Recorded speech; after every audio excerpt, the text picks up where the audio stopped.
Hello guys, আজকে নিয়ে আসছি টেন্ডার রাউটার। টেন্ডার একদম ইজিভাবে সেট আপ নিয়ে আসছি।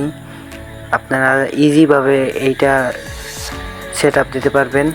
এই যে টেন্ডার রাউটার এক এই যে 2 কাটা রাউটার আছে, 3 কাটা আর হলো 4 কাটা, সব একভাবেই আমরা এইটা আজকে সেট আপ দিব, সেটাই আজকে দেখাবো। সেটা নিয়ে আজকের এই ভিডিও।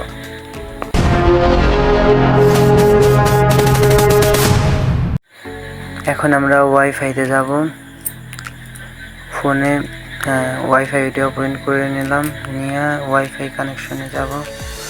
ওয়াইফাইতে যাইয়া এখানে ওয়াইফাই নাম আসবে টেন্ডার।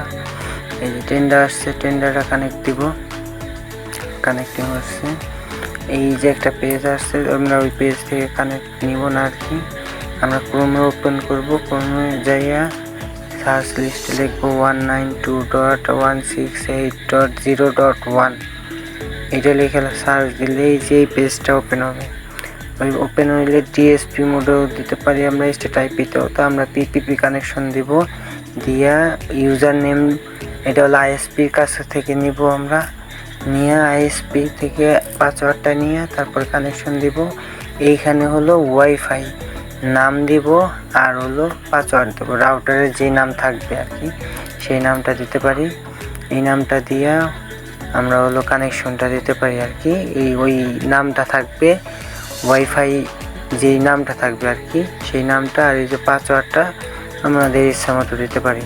আপনাদের ইচ্ছা মতো একটা বসাই নেবেন, দিয়ে ওকে দিলেই হয়ে যাবে এই পেজটা ওপেন। ঠিক আছে, এটার পর আমরা পরবর্তী স্টেপে যাব হলো ওয়াইফাই কানেকশনে। আবার ওয়াইফাইতে যাইয়া ওয়াইফাই যে নাম দিয়েছিলাম সেই নাম অনুযায়ী কানেক্ট হয়ে গেছে। আমার পাসওয়ার্ডটা আগে দেওয়া কানেকশন ছিল তাই। এখন ফেসবুকে যাই, ফেসবুকে দেখেন ফেসবুকে কত সুন্দর নেট চলতেছে। তো এইভাবেই টেন্ডার রাউটারগুলা কানেকশন দিতে হয়।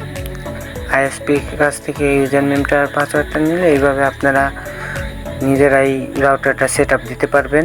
তো এরকম আরও অনেক ভিডিও যদি পাইতে চান তাহলে আমাদের ইউটিউব চ্যানেলটা, যদি ইউটিউব থেকে দেখে থাকেন ইউটিউব চ্যানেলটা সাবস্ক্রাইব করবেন, এবং ফেসবুক থেকে দেখে থাকলে ফেসবুক পেজটা ফলো দিয়ে থাকবেন। ধন্যবাদ।